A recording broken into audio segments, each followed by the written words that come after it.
आई वडील आजारी असताना केलेला मालमत्तेचा कागद हा कोर्टामध्ये रद्द होऊ शकतो।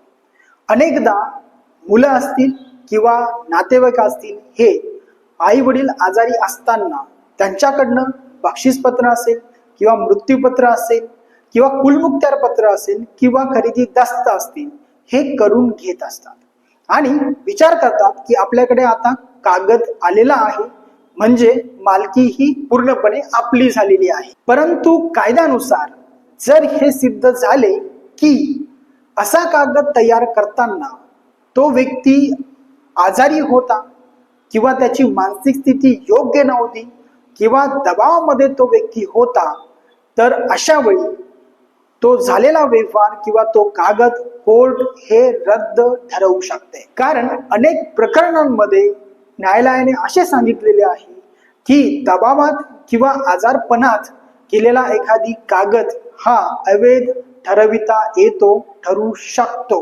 म्हणूनच नेहमी लक्षात ठेवा, आई वडील आजारी असताना तसेच त्यांची मानसिक स्थिती योग्य नसताना त्यांच्याकडनं दबाव टाकून एखादी कागद जर करून घेतलेला असेल तर भविष्यामध्ये असा व्यवहार मालमत्ता गमावण्याचे कारण होऊ शकतो, तसेच कोर्ट केस उभी करू शकतो। त्यामुळेच हा व्हिडिओ तुमच्या प्रत्येक ग्रुपमध्ये शेअर करा, कारण तुम्ही शेअर केलेला हा व्हिडिओ इतरांची लाखोंची मालमत्ता वाचवू शकते।